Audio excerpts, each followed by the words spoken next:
डकायत एठी कहीं ठिया है बापा विपद अरे मु बाबाजी लोक मत बाट छाड़ी दे मु मो काम जीवी बाबाजी कहले हबो हौ से झोलारे कौन रखिछ देख रो रो रो नारद हसिले कहले अच्छा अच्छा अच्छा रत्नाकर करो तो वृत्ति तू मनीष मारिबू धन नबू बस मु ये झूलारे जहा रखिछि तते सबु देई देबी झूला सह देई देबी किंतु मु गोटे कथा पचारिबी तते बापा पचारो दीर्घ दिन हला ये वृत्ति कलुनी मनीष मारी चोरी करी तो परिवार पोषुछ मौसा असत मार्ग रे कोटिपति हेले मूल्य नाही सत मार्ग रे 100 टंका रोजगार कले मूल्य अछि देवर्षि नारद कहिले बाबू मनीष मारी चोरी करी जे पाप अर्जन करूछ से पापरे कोन तोर ज्ञान तो पुओ झियो स्त्री बापा माँ भागी होउचंती हाँ समस्ते भागी हेबे ना ना कोन तू मनीष मारी जो टंका रोजगार करी नहीं दउछु से सिथेरे चलिबे खाइबे अयस करिवे किंतु तो पापरे भागी हेबे पापरे भागी हेबे तोर विश्वास होउनी टिके मो कथा ऊपर बाबू माने गुरुत्व दियंतु सबु तक आमरी समाजर कथा जो दिन ठारू भागवत टुंगी भांगी गला जो दिन ठारू गाँ गहली रे रामायण हरिवंश महाभारत पढ़ा हला नहीं से दिन ठारू विशृंखला सृष्टि हला से दिन ठारू कहा प्रति कहा हृदय रे ममता रहिला तेणु देवर्षि नारद कहिले बापा जदि अविश्वास होउची तो घर को जा तो स्त्री की तो बापा को तो माँ को गोटी गोटी करी पचारिबु तू जो पाप अर्जित धन आनी की दउछु से टंका खाऊ टंका रे से माने चलुचंती हयस करूचंती से पापरे भाग्य होउचंती कि नाही तोले झूला तो दे दियो मते खाली झूला न हो तोर जदि विश्वास न होउची तू गोटे काम कर कोन तू मते गछरे बांधी दे चमकी पड़िला रत्नाकर सत कथा तो रत्नाकर कहवा पूर्व से कहला बाबाजी तुम्हें जदि मते चालाकी करी घर को पठे दे पड़े जीव ना नाई नाई तू मते लता तंतुरे ये गछरे बांधी दे गोटे पद गाउची सुन 101 हेलानी जगन्नाथ बेहरानी आज्ञा से निजे भी एबे कहंती कहले केउंझर जिल्ला रे शांत शिष्ट व्यवहार सुंदर से आसीचंती एठी आपण मानक गहण रे मिसिचंती तांको साक्षात्कार मु नेइथिला आपण YouTube चैनल रे देखथिबे गोटे पद रत्नाकर को कहिले नारद कोन कहिले कहले सप्त बल्लारी र तंतुरे मोते नग्रोधे बांधी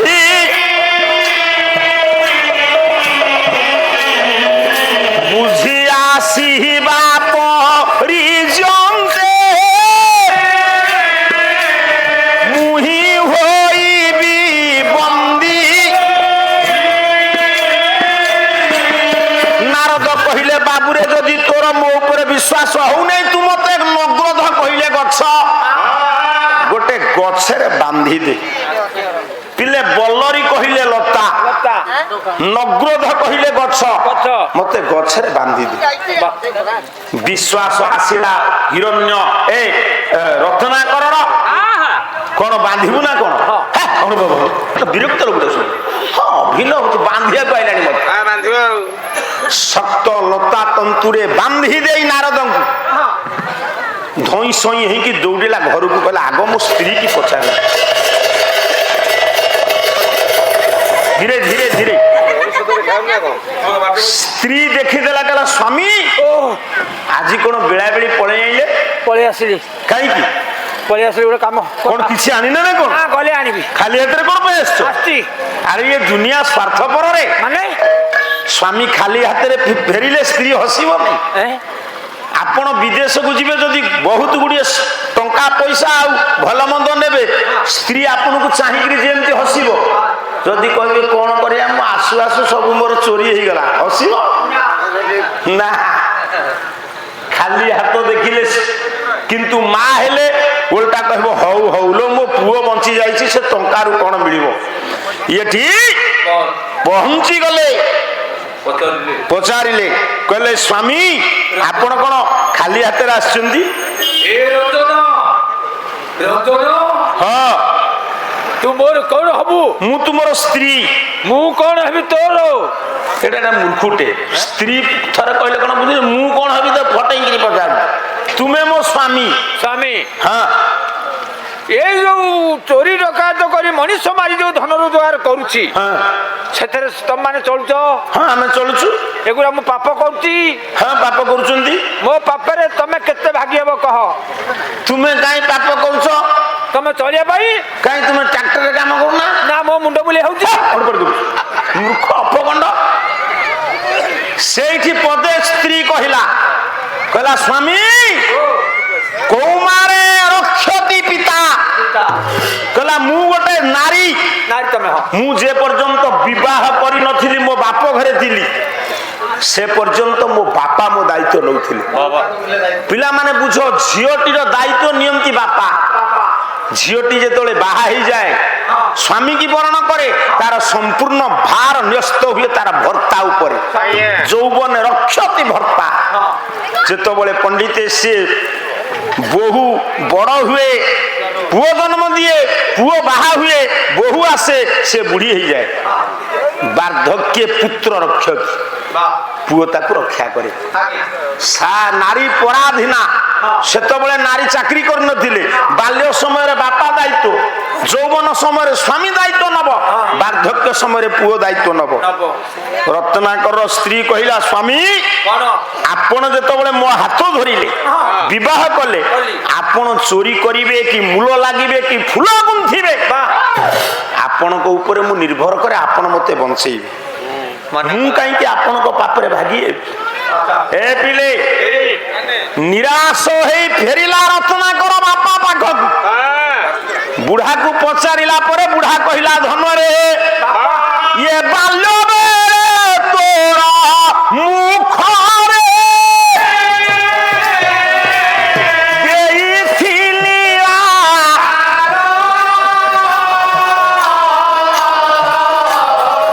ପାପ କଲି କି ପୁଣ୍ୟ କଲି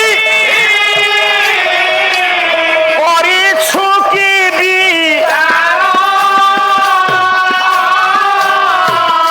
ରତ୍ନାକର ଯେତେବେଳେ ବାପାକୁ ପଚାରିଲା ବାପା ମୁଁ ମଣିଷ ମାରି ଚୋରି କରି ଟଙ୍କା ଆଣି ତୁମକୁ ପୋଷୁଛି ତୁମେ ମୋ ପାପରେ ଭାଗି ହେବ କି ନାହିଁ? ରତ୍ନାକର ବାପା କହିଲା ବାବୁରେ ତୁ ଯେତେବେଳେ କୁନିଟିଏ ହେଇଥିଲୁ ତତେ ମୁଁ ପୋଷୁଥିଲି ପାଳୁଥିଲି। ମୁଁ ଚୋରି କଲି କି ଭଲରେ ଟଙ୍କା ରୋଜଗାର କଲି ତୁ ସେ କଥା ବୁଝିଛୁ? ସେ ପାପରେ ତୁ ଭାଗି ଯାଇଛୁ। ଏଣିକି ମୁଁ ବୁଢା ହେଲି ମୁଁ ହେଲି ପୁଅ ତୁ ହେଲୁ ବାପା ମୋ ଦାୟିତ୍ୱ ତୋ ଉପରେ। ତୁ ପାପ କର କି ପୁଣ୍ୟ କର କି ଯୋଉ ଉପାୟରେ ଆମକୁ ଆଣିକି ଖାଇବାକୁ ଦେ ମୁଁ ତୋ ପାପରେ ଭାଗିନୁ। ବୁଢା ସେଇଆ କହିଲାନି। ସାର୍ ମାନେ ଟିକେ ବିଚାର କରନ୍ତୁ ପ୍ରସାଦ ପାଉଥାନ୍ତୁ ଲକ୍ଷ୍ୟ ଦଉଥାନ୍ତୁ। ସେଇଠି ରତ୍ନାକର ଭିତରେ ଗୋଟେ ବିଦ୍ୱେଷ ଭାବ ଜାଗିଲା। ଆପଣଙ୍କ ଭିତରେ ଜାଗିବନି? ଜାଗିବ ନା। ଆପଣ ଯେତେବେଳେ ମୂଳ ଲାଗି ଫୁଲ ଗୁନ୍ଥି ତାଳୁ ଝାଳ ତଳେ ପାର ମାରି ପୁଅକୁ ମଣିଷ କରିବେ ସେ ପୁଅ ବଡ ଚାକିରି କଲା ପରେ ବୋହୁ ଆସିଲା ପରେ ଯଦି ଆପଣଙ୍କୁ ଭୁଲିଯାଏ କହିବ ହେ ସେ ମଳିମୁଣ୍ଡିଆ ବୁଢା ମୋର କଣ କରିଥିଲା ଛାତି ଫାଟିଯିବ ଛାତି ଫାଟିଯିବ। ପିଲାମାନେ ସବୁ ବୁଝ ତୁମକୁ ମୁଁ ହାତ ଧରୁଛି ବାପା ମାଙ୍କର ପୂଜ୍ୟ ପୂଜାରେ ବ୍ୟତିକ୍ରମ କରିବନି କାରଣ ତୁମକୁ ଦିନେ ବି ବୁଢା ବୁଢୀ ହବାକୁ ପଡିବ। ତୁମେ ବି ଦିନେ ବାପା ମା ହବ। ମୂଲିଆ ବାପାଟା ତାଳୁ ଝାଳ ତଳିପାରେ ମାରି ପିଲାକୁ ମଣିଷ କରିଛି ଲକ୍ଷ୍ୟ ମୋ ପୁଅ ପାଠ ପଢିବ ମଣିଷ ହବ। ପୁଅ ମଣିଷ ହେଲା ପରେ ନେଇକି ବୁଢାକୁ ଜରାଶ୍ରମରେ ରଖିବ। ତୁ ଭାରି ଯୋଗ୍ୟଟେ ବାବାଟି କନା ଭିନ୍ନ କରିଦେଲୁ ଭିନ୍ନ କରିଦେଲୁ ପାଲା କାହିଁ କରୁଛୁ? ପାଲାରେ ଏଇ ଶିକ୍ଷା ଦେଇଛୁ ଭିନେ କାହାକୁ ଭିନେ କରୁଛୁ? ବାପାକୁ ବୋଉକୁ। ତୁ କୋଉଠି ଅଛୁ? ଇନ୍ଦିରା ଆବାସ ଘରେ ରହୁଛି।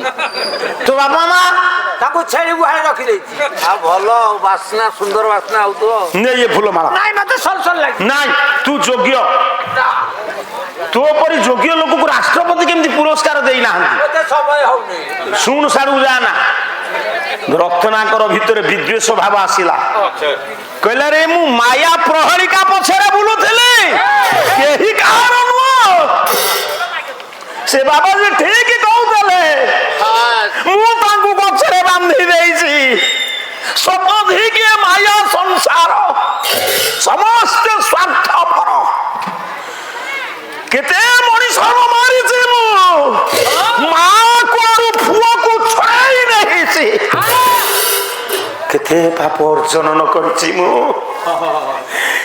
ମୋ ସ୍ତ୍ରୀ ମୋ ପାପରେ ଭାଗି ହବନି, ବାପା ମା ଭାଗି ହେବେନି। ମୁଁ କେତେ ପାପ କରିଛି, କେତେ ସୁନା ସଂସାର ଘୁଚୁନା କରିଦେଇଛି।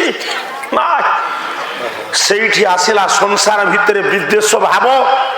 ଗୋଟିଏ ପଦ ଗାଉଛି ଆଜ୍ଞା, ମୁକୁଟ ବିହୀନ ଗାୟକ ସମ୍ରାଟ ବୈଷ୍ଣବ ପ୍ରଧାନ। ସେତେବେଳ ଯୁଗର ଏକାଦଶ ଗାୟକ ସମ୍ରାଟ ଲକ୍ଷ୍ମୀଧର ରାଉତଙ୍କ ଗୁରୁ। ଗୋଟିଏ ପଞ୍ଜାବୀ, ହେ ପିଲେ ପାଟି କରୁନା, ଏମିତି ହେବେ ପାଲା କରିଦେବେ। ତୁମର ତ ବାପା ପାଲାରେ ମନ ନାହିଁ, ଆଗରେ କାହିଁ ବଇଛ? ପୁଅ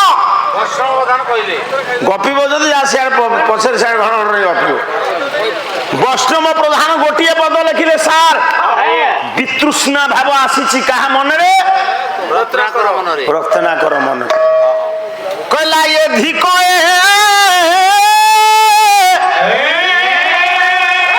ମାୟା ସଂସାର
ପ୍ରପଞ୍ଚରେ ମିଶିବ।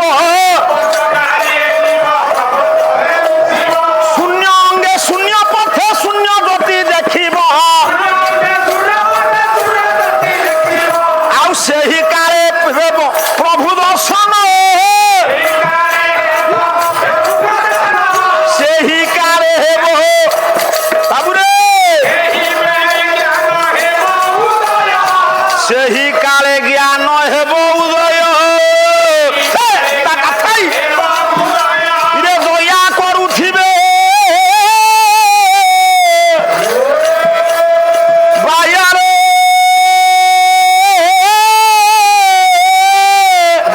ଦୟା କରୁଥିବେ। ସେହି କାଳେ ଜ୍ଞାନ ହେବ ଉଦୟ।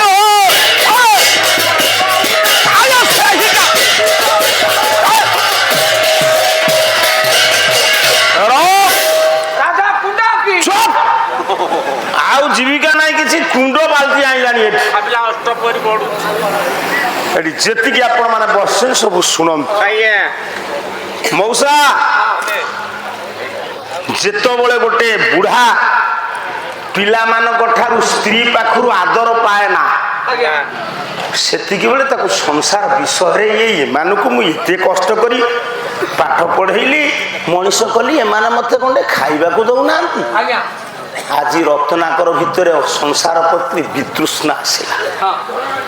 କିନ୍ତୁ ସିଏ ବୁଢା ଖାଲି ଭାରି ଯା ପୁଅ ହେଇ ହେଇ ଦିନ ଗଲା ଦିନେ ଭଗବାନଙ୍କୁ ଡାକେଇନି କାହିଁ ଡାକୁନଥିଲୁ ଠିକ ହେଇଛ ତ ପିଲା ତତେ ଖାଇବାକୁ ଦେଇନା କିନ୍ତୁ ଆସିଲା ପଣ୍ଡିତେ କଣ ବିତୃଷ୍ଣା ଭାବ ଆସିଗଲା ସଂସାରଟା ବିଷମ ହେଇଗଲା କହିଲା ନାଇଁ ମୁଁ ଯୋଉ ବାବାଜୀ କି ବାନ୍ଧିଛି ଯାଉଛି ଲମ୍ବ ହେଇକି ପଡିବି କ୍ଷିପ୍ର ବେଗର ସଂସାରକୁ ପରିତ୍ୟାଗ କରି ଦୌଡ଼ିଲା ଦଶରତ୍ନାକର ଜଙ୍ଗଲ ଦେବର୍ଷି ନାରଦଙ୍କୁ ବାନ୍ଧି ଦେଇଛି ଲମ୍ବ ହେଇକି ନାରଦଙ୍କ ପାଦ ତଳେ ପଡିଗଲା ଦେଖୁନ ଯେମିତି ଯାତ୍ରା ପାଟିରେ ଖୋଲନ୍ତି ସେମିତି ଖୋଲିଲା ତୋତେ ବାଜଲ ଗୁଡା ବାବା କଣ ଇରେ ବାପା ତୁ କଣ ମତେ ଛୁରା ଦେଖଉଥିଲୁ ଛୁରା ଏବେ କଣ ନ ବହି ପଡିଲୁ ଉଠା କଣ ସଫଳ ରତ୍ନାକର ଗୋଟେ ବାଲ୍ମୀକି ଦଉଛି ସଫଳ ତ କିଛି ଅସୁବିଧା ନାହିଁ ଆମର ଏବେ ଯୋଉ ବାବାଜୀ ଫାବାଜୀ ପିଲା ବୁଲୁନାହାନ୍ତି ତାଙ୍କୁ ବି ସଫଳ ଫଫଳ ଦବ ଚଳିବ ବାବା ମତେ ମାଇପ କର ବାବା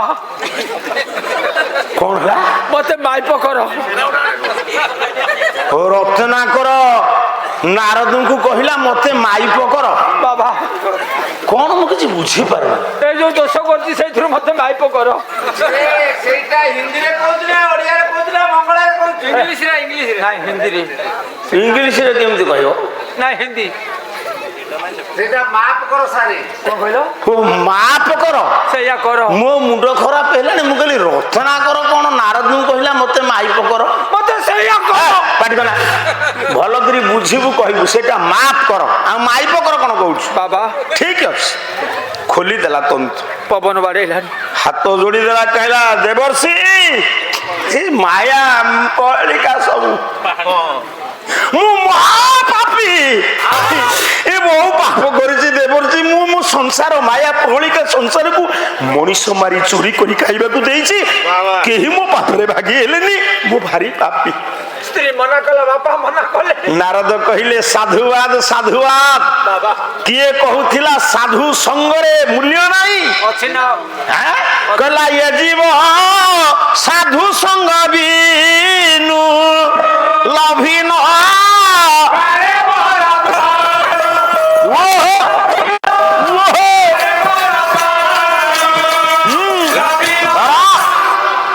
ये जीव बिना साधु संगरे मो संस्पर्श आसी पारिबनी ନା ନା ନା तुलसीदास सही कथा कहले कहला ये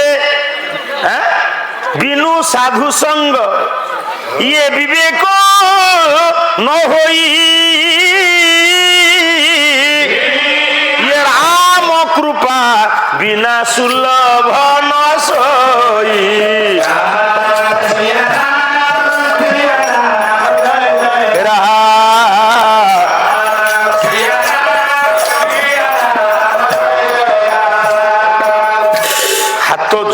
नारदଙ୍କ ପାଦ ତଳେ ପଡିଲା ରତ୍ନାକର କହିଲା ହେ ଦେବର୍ଷି ମତେ କୁହ ମୁଁ ମୁକ୍ତି ପାଇବି କେମିତି ମୋ ଜୀବନ କାଳ ଭିତରେ ଅନେକ ନିରୀହ ମଣିଷକୁ ମାରିଛି ପାପ କରିଛି ଚୋରି କରିଛି ମୁଁ କେମିତି ମୁକ୍ତି ପାଇବି ନାରଦ କହିଲେ ଯା ହଉ ଗୋଟେ ବିରାଟ ଦୁର୍ଦାନ୍ତ ଆସାମୀ ଆଜି ପରିବର୍ତ୍ତନ ହବ ଆଜ୍ଞା ଦେବର୍ଷି ନାରଦ ଡାକିଲେ କହିଲେ ବାପା ରତ୍ନାକର ବାବା ତୁମେ ତ କଶ୍ୟପ ଋଷିଙ୍କ ବଂଶଧର ବାବା କୂପଥରେ ତୁମେ ମାର୍ଗୀ ହେଇକି ଅବସ୍ଥା ହେଇଛ ଏ ବାବୁ ଗୋଟିଏ କଥା କହିବି ଦିଟା ଅକ୍ଷର ଗୋଟିଏ ଶବ୍ଦ ତୁ ଯଦି ବାରମ୍ବାର ଉଚ୍ଚାରଣ କରିବୁ ସବୁତକ ପାପ ଯୋଉ ମଣିଷ ମାରିଛୁ ଚୋରି କରିଛୁ ସବୁ ପଳେଇବ ସବୁ କଳମୁଷ ଦୂର ହବ ଦିଟା ଅକ୍ଷର ଗୋଟିଏ ଶବ୍ଦ ତାକୁ ବାରମ୍ବାର ଉଚ୍ଚାରଣ କଲେ ନିଶ୍ଚଳରେ ବାହାଘର ଗୋଟିଏ ଜାଗାରେ ବସ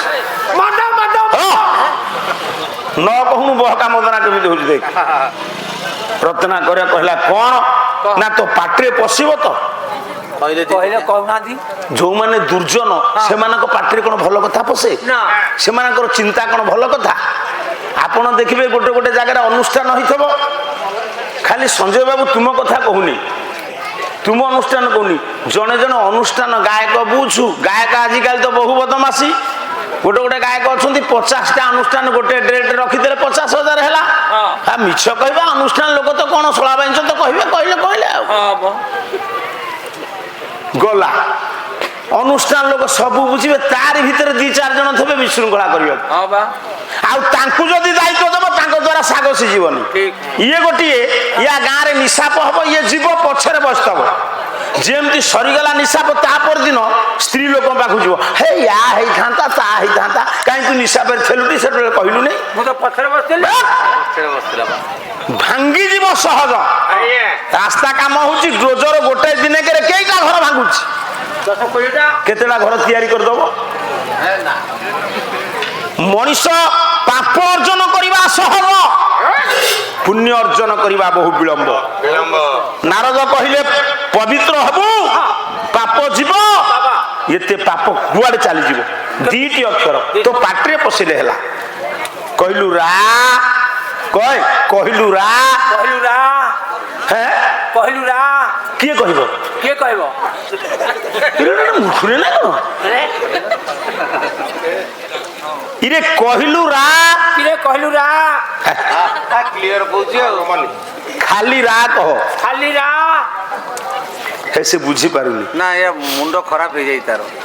ରା ରା ମୋ ମ ରାମ ମରା। କଲା ମଣିଷ ମାରି ମାରି ଅଭ୍ୟାସ ଥିଲା, ମାରି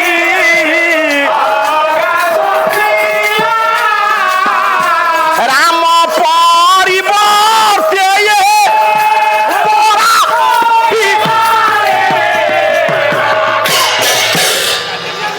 ମଣିଷ ମାରି ମାରି ତାର ଅଭ୍ୟାସ। ଆପଣ